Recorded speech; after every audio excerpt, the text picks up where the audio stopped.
Hello and good morning, everyone. How are you today? It's wonderful Wednesday. How are you? All right, today's video. Let me get my notes set up here. 1 second. Today's video is more a little personal because I want people to I want you guys to see, hear, and feel my insight since becoming debt free, financially free, and I know when most people hear financially free, they assume it's rich. Notice how they are two different words: rich, financially free. And let me give you the definition. Rich could mean many things to many different people. Making a lot of money, a nice car, nice house. Financially free means my finances are in the black. Okay, that means above zero. Nothing's in the red, right? I have more money in the black than in the red, and then there's no money in the red. Meaning, if I had a little money in the red, say like I spent $1,000 on my credit card in that month, right? I would have $1,000 in the red, but by the end of the month, I would be paying that off, so I don't pay any interest on that. Okay, so I want to give you guys a little personal insight about my life since becoming debt free. Uh, I have been in computers for the last 20 years. I was a computer engineer, making six figures, blah, blah, blah. And, but I was in debt. I was just like everybody else, credit card debt, car notes, student loan. I kept my student loan for almost 10 years, thinking it was normal, just like everybody calling it, not everybody, let me stop saying everybody, like most people, 85% of Americans, uh, calling it a forever loan. You know what I'm saying? You just make the minimum payments. They make it so easy to make it seem like it's so small and insignificant that you really don't think about it. But after I got out of debt, I realized student loan debt is only second to IRS debt. It's horrible. You'll be paying on it for the rest of your life. But this is not one of those type of videos. This is more of a personal video. I quit my job. I quit my job in 2016, and I'm gonna tell you how it happened. But a lot of it's kind of unexplainable. But I remember back in 16, I was a computer engineer, like I said, and I remember my first year I became debt free. I still worked a year because I became debt free in 15, but I worked all the way to 16. But within that year, my whole life changed. I couldn't help but look at my life different, my job different, and what came to fruition was the time in my life became priority. And I remember I was reading an upgrade manual to this particular software I was working with. I was a VMware engineer, okay? Those of you that are in computers.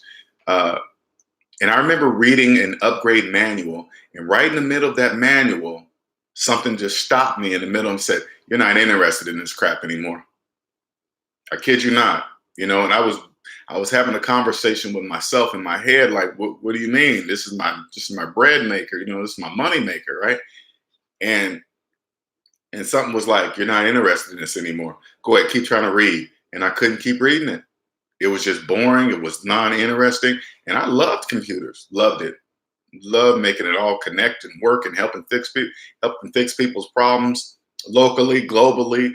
I made it all work. But then one day I just said, "You're not interested." And then I noticed at my job, now I don't mix business and personal anymore. I don't do that because before I would take my job personally, like, "Hey, this is my baby. This is me. This is my desk. This is my stuff," but once I became debt free and my time became the most important thing, I realized, even though I logically knew that the stuff wasn't mine, I knew the stuff wasn't mine. This was the business's stuff. And so even with like meetings, once my time became the most important thing, business meetings at the job for, manager meetings, I would notice like the pressure of you as an employee. I couldn't be late to meetings, but managers would be late. Not all the managers, but managers would be late to meetings all the time, and just walk in with an excuse, and I would just have to accept it, right? But once I became debt free, I was like, if I can't do it, you can't do it. You can't waste my time. And I would make that apparent, but professionally. I wouldn't just, I'd be like, hey, boss, I wouldn't get mad. Mad is a feeling. So I would just not allow it, right? And then I noticed it was very difficult for me to go to work anymore. I was the time that it took to get to work in traffic. I was noticing uh, the same lights I had to go to. I was automatic. Like when you're driving, and you really don't have to think about driving. You can actually think about something else as you're driving, but you're still driving. But it's almost like my mind was on autopilot. It just knew which way to go. It always knew which light to avoid, which way to take at a certain time, the potholes to avoid. This was all automatic. And I started paying a close attention to that I just knew it. And I was like, am I going to do this until I'm 65, 70 years old? It just started coming to me like that, right? And then when I would pull up to my job, I'd be upset that I was going to be there for 8 hours, 8 whole hours, right? And when I would go to lunch for my hour lunch, and it was time to go back to work, it would be like, man, you got to go back and sit 4 more hours in this place. Though I've been doing it for years, years. But my time it was crazy, right? And then when it was time to quit, I had to put in my 2 weeks notice. I just wasn't going to quit, right?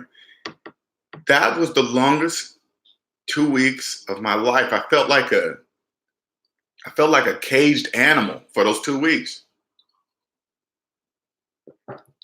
but I couldn't explain it. And I remember just before I gave the 2 weeks, I remember looking out the window and something said to me, it's time to go. It's time to get out of here. And again, these conversations I was having in my head, I was thinking, where am I going? What am I going to do? Something was like, well, you don't have any debt and you have money saved up. Life is not expensive when you have no debt. Time to go. You have no excuse, Linnell. It's time to go. Because before, I would stay at my job, and in another conversation, these conversations, you really don't know I didn't know they were happening. But before, I was like, man, I wish I could quit my job, but I got too many bills. I got too much debt. Not knowing that was the answer why I had to stay at this job, why I had to make a certain amount of money. Oh man, I got to make 100,000 because I got a lifestyle. Something was like, well, if you just stop that finance lifestyle you're doing, you won't need this job. And once I paid off all my debt, it was apparent, and I couldn't stay at that job. So I ended up quitting back in 2016, right? And like I said, money was no longer the main focus in my life, because money had been my main focus all my life.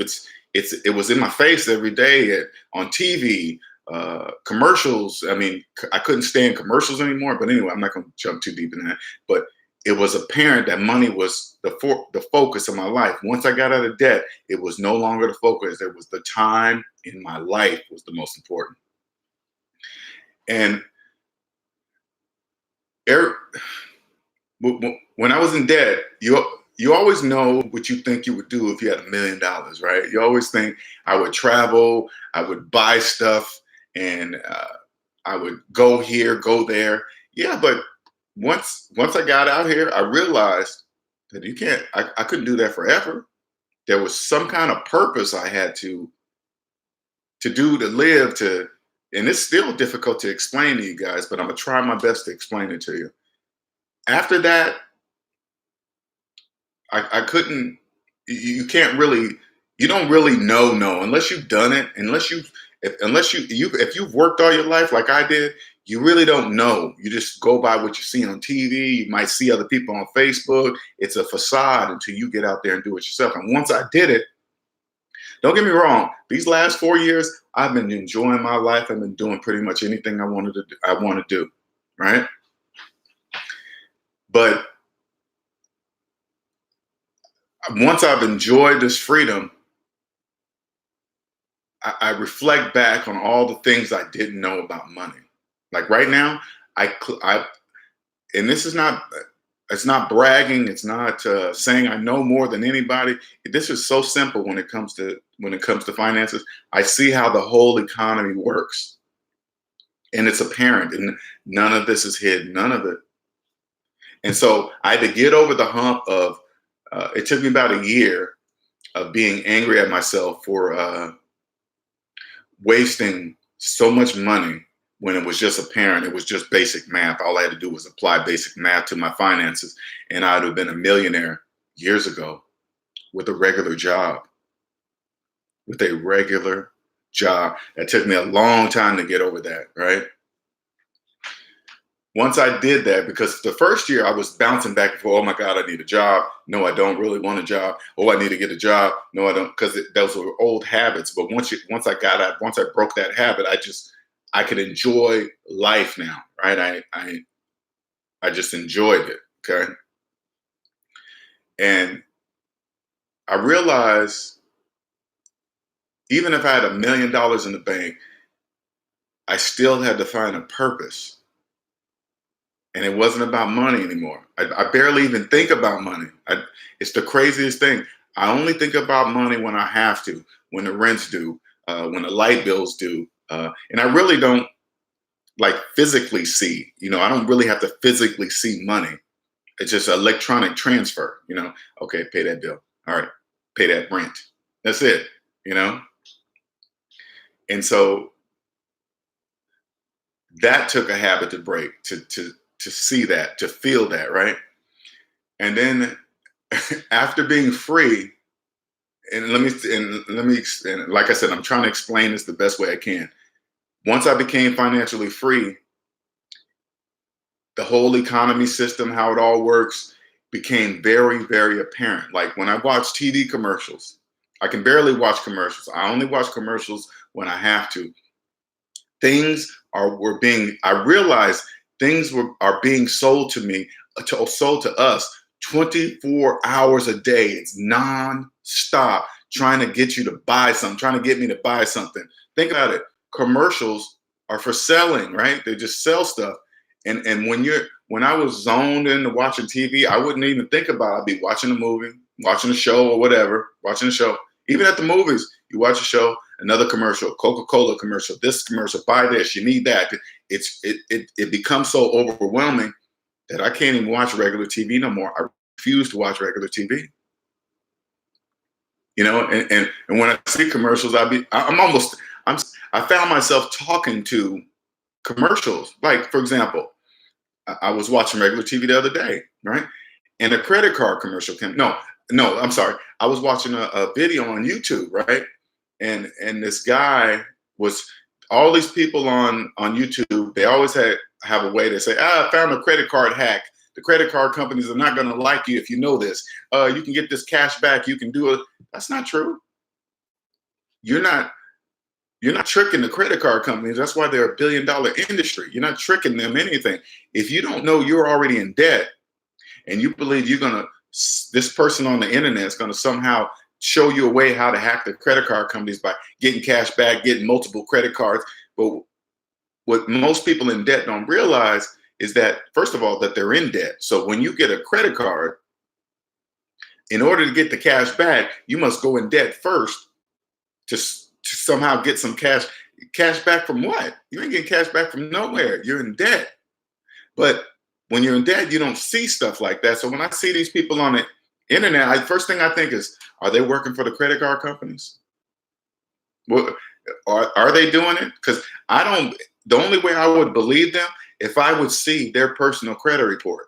Their personal credit report will tell me if they know what they're talking about. But if their video's nice, because I know as an average consumer, you check out a video and the person's dressed nice, the video is flashy and it's got cool graphics and the video is really sharp and you see some cool stuff in the background, kind of blurred, you automatically assume that this person knows, they must know what they're talking about because their video looks high quality, right? You just think that, and then you come to me and you see I'm just in a regular tank top because You know what I do? Because I was caught up in that for a minute, right? But what I realized, none of that even matters. You know how I show people? Just with basic math. Savings minus debt equals how much money you have in real life. That's it. Once you figure that out, once you believe your own math, and this is the truth. If you add up all your savings, this is all I had to do. This is why I'm so angry at myself. Add up all my savings, add up all my debt. It'll show how much money I had in real life. All I had to do was believe my own math, believe the output on the calculator on my app, on the app on my phone. All I had to believe that I personally put the numbers in there. Nobody was tricking me. And the outcome was because of me. All I had to do was believe my own math. Once I believed that, that's it. My whole life changed. That's it. All right. Now I realize everything changes. Everything changes now. Nothing stays the same. My mind is always, this is the best way I can explain it to you, okay? And I'm trying my best to explain it clearly. And if I'm not, please don't hesitate to chime in on the comments and just ask the question. I appreciate it anyway. But everything changes. And I'm fully apparent of that. Now, here's some other notes here. Now, I'm always aware of like sales slogans now. It's just, and it's business. I get it, but they're apparent. Like, for example, they say things like, let's go for diamonds. Diamonds are rare. When you get married, it's going to take 2.5 months salary and stuff like that. And when I hear stuff like that, you know what I think to myself? Who's saying that? Diamonds are not rare. Why are they saying that? Why are they assuming 2.5 months salary? According to who? Most people are in debt. So they don't even have that to buy it, but it's just a slogan for selling. Right? And it's so apparent. I laugh at credit card. I laugh at commercials now. You know, especially the bank commercials. They are I don't want to say they're the worst. They are the funniest. The things they say makes absolutely no sense. CENTS. They make no sense. All you got to do is this. Put a bank, when you see a bank commercial come on, put it on mute. All right, mute the TV when it comes on. And then I want you to figure out what they're trying to sell you. Figure out what they're trying to sell you. Now, if the words come on the screen, it's going to be pretty apparent. But sometimes they don't put words on the screen. They don't even talk about really what they're trying to sell you, right? Try to figure out what they're trying to sell you. See what they're saying. Like, it's funny, right? They're not selling you anything. They're just saying, hey, put your money here so we can make, because I'm not going to go too much detail in there. They want you to put your money into their bank account and into their bank so they can do things with it. Okay. That's all they're doing. It's nothing. And it's nothing personal. It's just business. All right. All right. Let me get to the next thing you think about. Now, like I said earlier, the crazy thing is I don't think about money anymore. Now, I know a lot of YouTube videos, they always jump on people like Jeff Bezos, Apple CEO, I forgot his name, Bill Gates, and they always like, hey, this is what billionaires do. This is how billionaires think, right? And I guarantee you, those Jeff Bezos, Bill Gates, Apple CEO, I guarantee you they don't even think about money. For what? Why do they think about it? They don't even think about it. They're here doing their life's purpose. I get it. That's my focus now. My focus is to help people feel this freedom. I guarantee you, they don't think about money. And when you think of, as a regular person, when you hear names like that, and what, Grant Cardone, whatever his name, Grant, same thing. You never notice, like, Grant, he's always showing all these Bentleys and houses and this and that, just all this flashy stuff. That's selling. I'm not saying that he's not rich. I'm not saying that he's lying. I'm not saying that. What I'm saying is that he's getting you to believe depreciating objects are the things that you want, because he's making money. He's selling. I'm not mad at what he's doing, but he's very different. Have you noticed how he's very different than Jeff Bezos and Bill Gates. Do you see Jeff Bezos doing that? Flashing houses and money? What about Bill Gates? You see them? And they're not, these guys are not aliens. Don't think. I used to look at them and think, man, in the back of my mind, I used to think, I'll never achieve that kind of status or goal or money goal, whatever. You know, you just automatically think that because you think they're somehow special. And then some people always look for something else. Oh, he did it because his daddy had money. He got it that way because his mama had money. I want you to understand that doesn't mean anything. I guarantee you, if I gave a person in debt $1 million, they would be broken within a year. Guaranteed. Guaranteed. Don't believe me? This is how you can tell, and this is a little bit off the subject. I'm gonna show you. I'm gonna give you guys an example, okay? That you can actually use. Now, if you got everybody has the calculator app on their cell phone. This is what I want you to do. I want you to put in 80,000 minus 100,000 and tell me what that answer is. The answer is going to be negative 20,000.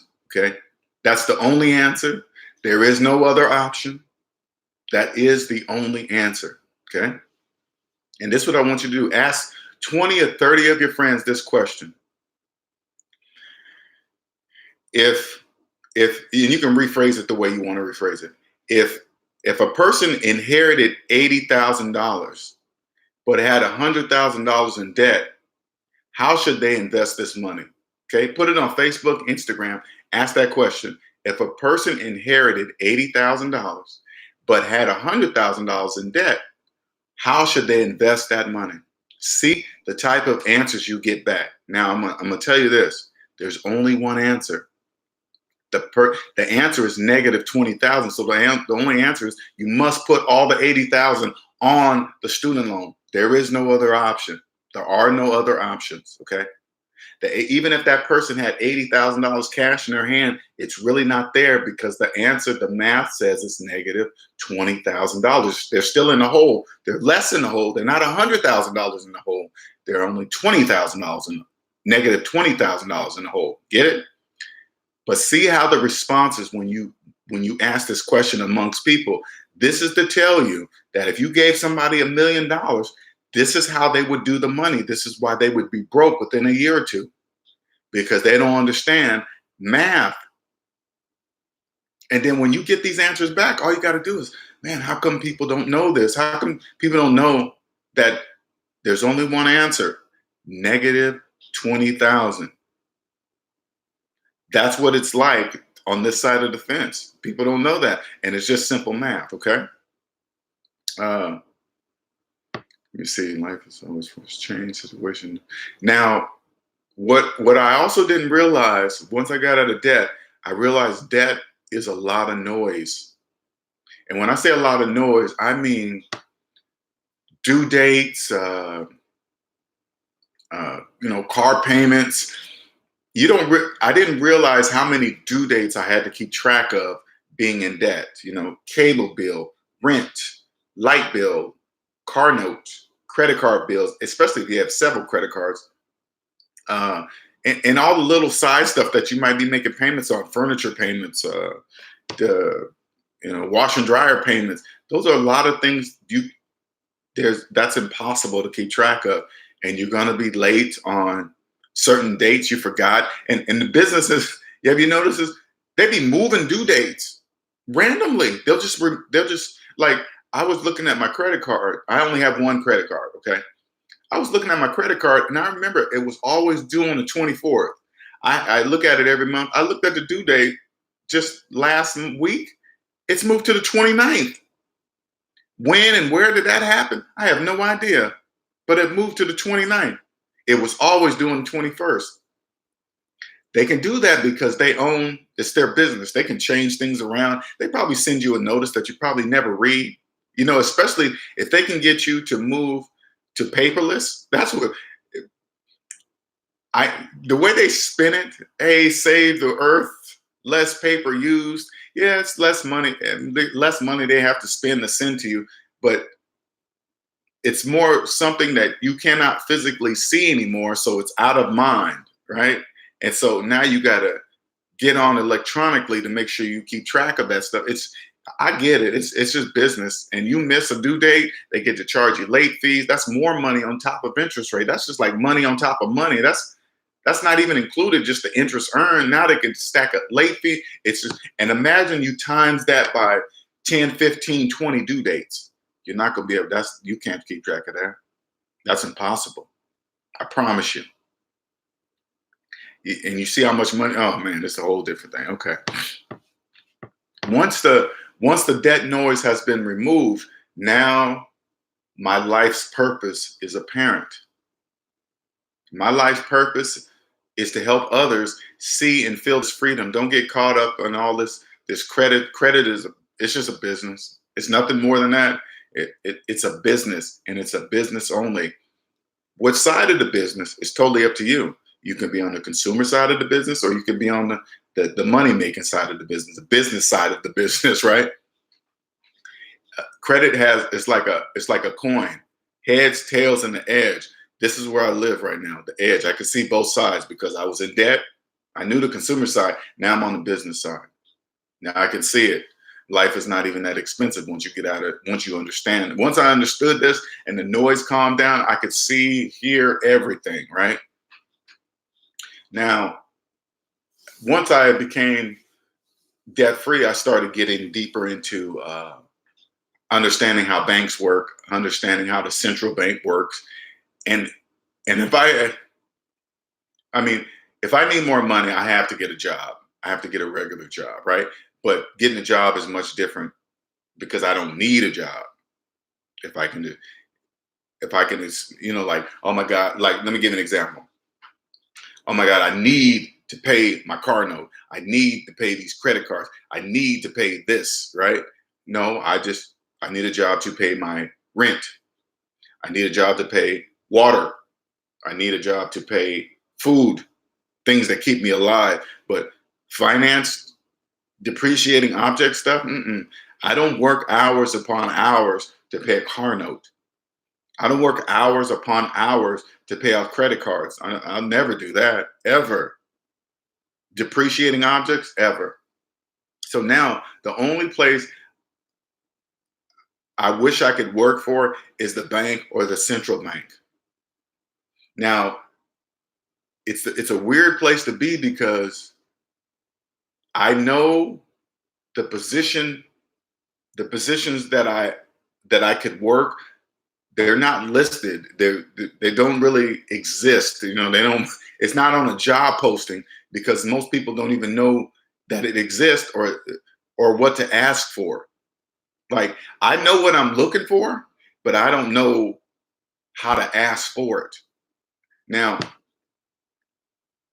but my main purpose is to be up on a stage helping millions of people, helping them see that they can be free, help people realize that they've been trapping themselves. Most people have been getting caught up in the vision of thinking that if they somehow become rich, it's going to change everything while they're in debt. You can't get to 1 million. You got to get to zero first before you can get to 1 million. This is just basic math, right? I didn't know that. I didn't know I wasn't even at, I didn't even know I was in that zero first. And when I say zero, if I'm below zero, where I was living all my life in the red, I didn't realize that I had to come up to zero. The things that they taught me in grade school, the things that I was good at in grade school, that I used to get gold stars by my name because I did it right. Those math money games, I used to love getting gold stars by my name. Loved it. For some reason, once I got out of grade school, I totally forgot about it. You know why? Because the system says, without really telling you, this is all you need to know about money. We don't need to teach you no more. So you start getting into calculus and algebra, and it was cool to solve those problems. But I remember when I was in those math classes, I used to always say to myself, when am I going to use this in the real world? I used to always say that. Am I going to ever use this in the real world? The answer was no. I never used calculus or algebra in the real world. Never. I don't even need to use basic math. I just open up the app, right? And and let me give you an example. Like, say like you're signing a tip on your check, right? And you're trying your hardest to add it up in your head because you're going to be mad. You're going to be kind of embarrassed. Like, I would think like this: I'd be embarrassed to bring out my credit app to run the numbers because I didn't want people to see that I couldn't do the math in my head. Today, I don't care what people think. That's what the credit app was for. You don't even have to know math. You just have to know the numbers to put in the app and let the app do it for me. I'll be like, I'll pull it out in front of anybody because the average person, if there's people around you, you don't want that person to go, oh man, you need to use the app to add up. You know what I would say today? Yes, I do. You don't know about it. You don't know about heart? No. Nor do I want my brain power to even think about it when I don't have to use my brain. I don't have to use my brain. All I need to know is the numbers put in there. It's gonna spit. It's gonna spit out the correct answers. When people say things like that, you don't even that kind of stuff doesn't even bother you anymore. It doesn't bother me if people see me doing that. I don't care the table next to me. If I had a crowd of friends around me, I don't care. It means nothing to me. I will use the app. Now, let's see. Now, like I said, now my purpose is to help others that are that have been in debt all their life, cannot figure out what's keeping them there. Cannot figure out, even when they get promotions, get more pay, they cannot figure out why they're still in the same situation. That was me. I was making 100 something thousand a year, and I was still trying to figure out why I was not making progress. And then you look around. I started to look around. You just feel like everybody else is doing better than you, right? I mean, here's the business aspect of it, because I can clearly see it's business, right? You you look around. I was looking around. You always can find people that look like they're doing better than you. And then I would turn on the TV and they would show a whole bunch of homeless people, right? And then I would say to myself, well, at least I'm not like them. You think this in your brain, right? You probably don't even say it out loud, but you like, wow, at least I'm better than them. And then you see the homeless people and you start to think, TV will make you think that they're there because of drugs. They're in, they're criminals, or just this random. It's just this constant programming that was going in my head. Now that I'm out of debt, it's apparent that that's not true. If, like, for example, let me give you an example. If you really believe everybody on the street that's homeless doesn't have a college education, if you believe once that this person wasn't thriving in their life and they got hooked on drugs and that's why they're there, you're you're highly mistaken. You've been programmed. That's not true. That's not true. People, think about it this way: people with mortgages look down on the homeless and feel sorry for them. The only difference between the homeless and people with mortgages, the homeless know they're not homeowners. People with mortgages have no idea they're not homeowners. They just believe they are. This is why I want to work for like the central bank and the banks, because they're not, like, again, they're not big, bad, mean. They're not doing anything bad to anybody. There's people that I would like to work with to understand how do they get people to believe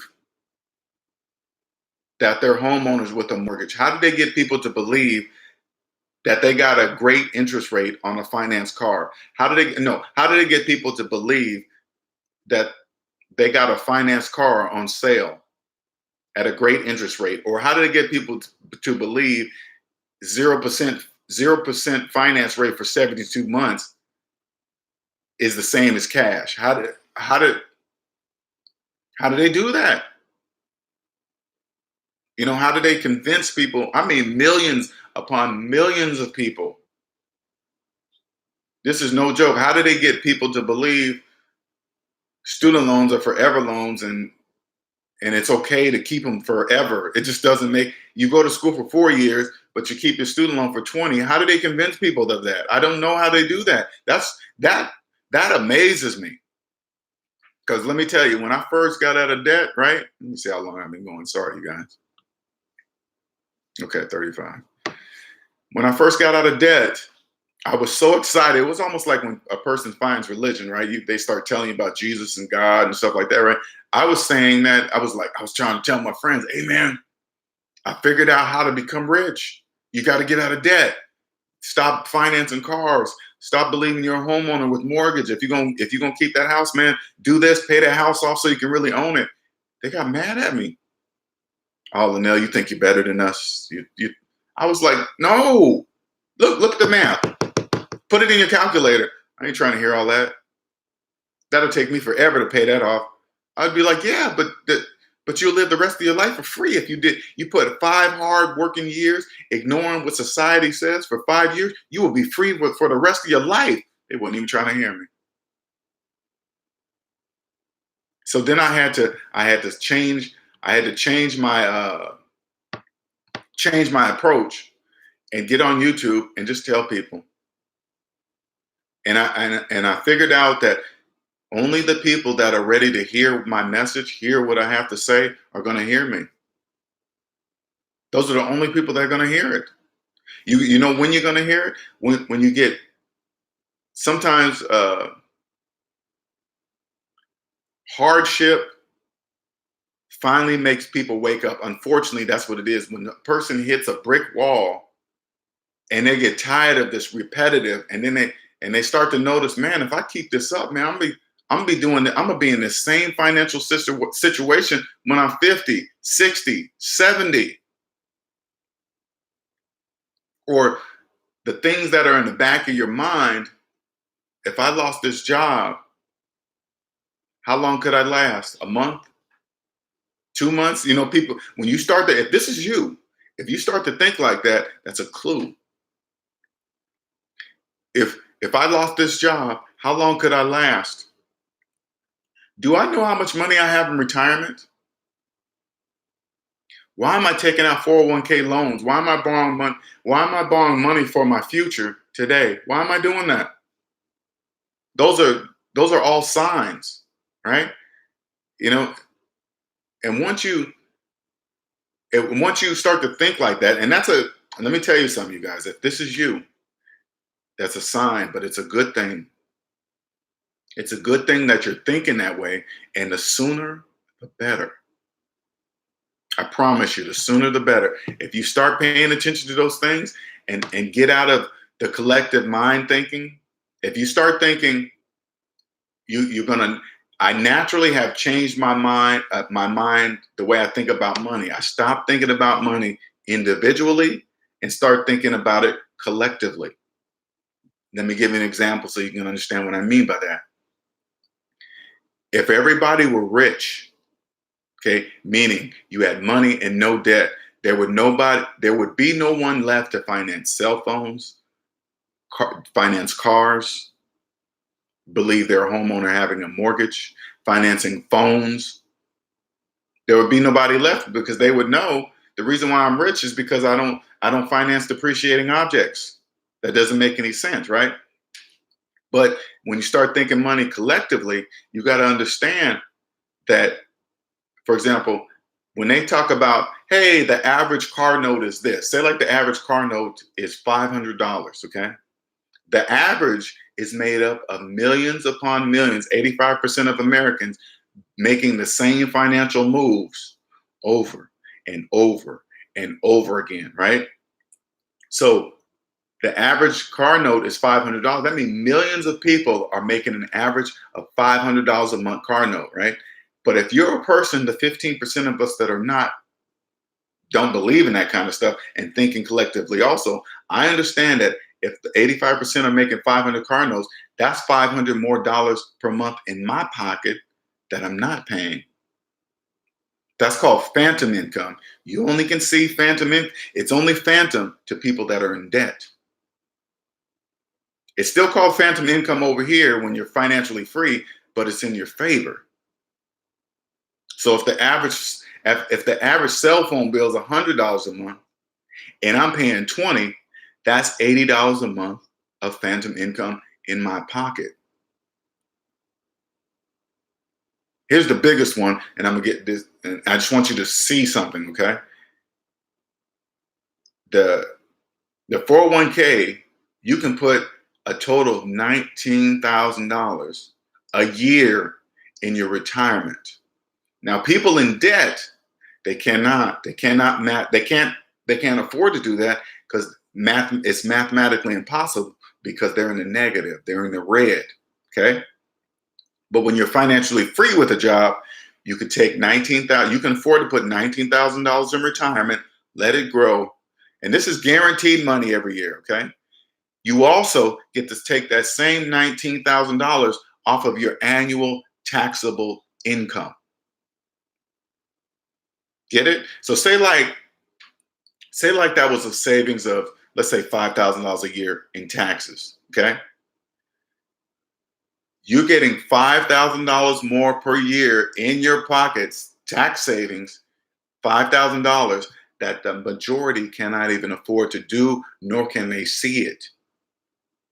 So if you're paying less, $5,000 less a year in taxes than the majority, than the average, that's $5,000 in your pocket, in your bank account. And people, even if you told the people that are in debt, how if they saw if they could physically see your bank account and say, how much, we all make the same money. How come you always end up with $5,000 more in your bank account? Because you don't pay $5,000 more in taxes that they do. You see what I'm saying? That's called phantom income. This is real. I didn't see that when I was in debt. I couldn't see that. If somebody asked me back when I was in debt, hey man, are you maxing out your 401k every year? I would have said, hell no, I can't afford to do that. If somebody would have explained it to me the way I explained it to you right now, it would have made mathematical sense to me because I'm a logical thinker. I would have added that up and I would have been like, holy crap, I did not see that. There's so many more things that I can see that I couldn't see when I was in debt. Now it's just my purpose to help you guys. Am I making a ton of money at this? No. I need. Let me. I'm a reach out to somebody that may hear this. I need help. I need help delivering my message. I need help. I know exactly what I want to deliver. I know exactly how to help people. I know exactly how to do it, and I can prove to 100% everything that I'm saying. I can prove everything that it will help you. I need help delivering my message. I don't know how to do it. I use social media. Yeah, I use this. I used to be on Facebook, but it's too isolated, and there's too many people talking about too many different things, right? That may be true, not true, finance stuff.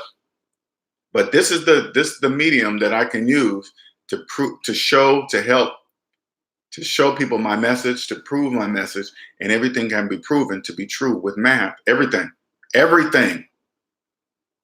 I need help. If you're a person watching this, if you know somebody that knows how to promote or knows how to, that speaks on the same level to help me deliver my message, please point them in my direction. I need help, right? But I want you to understand this too. I weave through the people that are just doing it strictly. I mean, of course they're going to get paid, but I'm saying I weave through the people that are driven only by money because they're in debt. And the best way I can tell you this is that people in debt speak about money on a whole different frequency. And if you've been in debt all your life, I promise you this, okay? You speak money, you speak debt, and you don't know you speak debt. It's a whole different language. You don't know you're speaking it. And if I come across people that I do get people trying to sell me stuff. And you know what I say to them? Let me see a personal credit report and I'll believe everything you're saying. Usually I get hung up on, or people don't, hey, I don't know what you're talking about. Exactly. I know you don't. That's why I don't want to work with you.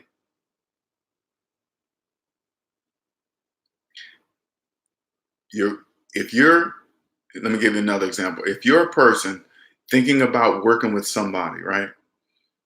And a business partner or whatever, right? Say like you're looking to go into business with somebody, okay? Always ask to see their personal credit report, all three. Because I promise you this, if that person is in debt, they're gonna, and you partner up with them, they're gonna treat your business finances the same way they treat their personal finances. How do I know this? Because they know nothing else. They know nothing else. So if you look at their personal finances and you see that they're deep in the red, I promise you, it's going to be the same way with your business finances. They're going to start doing shady stuff to commingle and all this other nonsense. You don't do that. Don't ever do that. Debt dictates people's decisions in business. Whether they know this or not, it doesn't matter. Math will show it that they will, that they do. Then they start, and when people are in debt, they'll start this is the major mistake people do, okay? They'll be in so much debt, not realizing they are their own cause of doing this. Then they'll start blaming taxes. Oh man, if I didn't have to pay so much in taxes, I would have more than what I have. Oh my God, I gotta give 20, 30% of blah, blah, blah. And then they start cutting corners on taxes. And then guess what? Everything is math and a money trail. They'll start cutting corners and then they'll start getting away with it for years. The tax person, it's apparent. People in debt don't know what they're doing. People in debt don't really know. They all do the same things, but just at different levels. It's still the same. All right.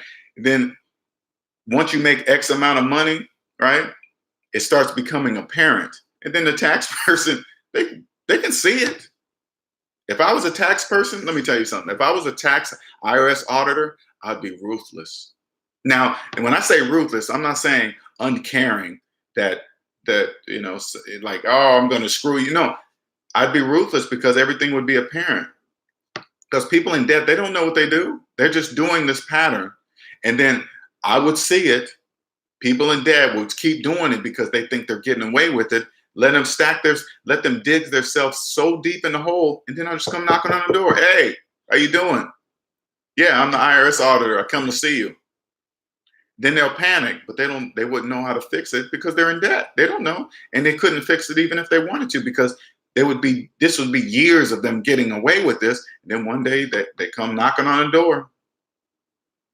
And there's nothing you can do. Hey, I put it in my mom's name. I put it in my brother's name. Yeah, I know I didn't work. It's a pattern. So if you have a Bentley and it's in your mom's name, I would just go to your mom and say, hey, how did you afford that Bentley? You know you can go to prison for this, right? Tell me what the truth is. They're going to point at you. Ain't nobody going to prison for nobody else. That's not going to happen. See what I'm saying? I might have to look up. I might have to look up one of those jobs. But anyway, and not so I can put people in prison. I wouldn't, because that's how much I love finances. That's how much I understand the system. Okay, but I'm more here to help people don't get in those kind of situations. You wouldn't fall for. That's why tax scams are aimed at people in debt. Tax scams are aimed at people in debt that don't understand the tax rules. Once you understand the rules, it's no different than when you watch a basketball or football game and you get mad at the refs for not calling something that they didn't see, or like when a sports player does an illegal something on another player on purpose and they get caught. They don't really put up a fuss. They're like, hey, you horse collar. And then they see it, and you horse collar, and they won't notice how they won't go, oh man, what? They knew they horse collar, they just got caught doing it. It's no different than taxes. If you do your taxes right and somebody tries to do a scam on you, be like, oh, that's a scam. How do we know it's a scam? Because I know I did my taxes right. Click. Everything is apparent. All right, how long have I been going on here? Let me see here. Yeah, it's 50 minutes. All right, that is it. I hope you guys share this. Again, I need some help getting my message out. I need help getting on that stage to help other people uh, change their lives. That's all I want to do. You know, if Dave Ramsey can do it, I can do it too. There's plenty of room for everybody. All right, you guys have a wonderful day. I'm gonna get back to my business and start taking care of some other things I need to take care of. All right, have a wonderful day.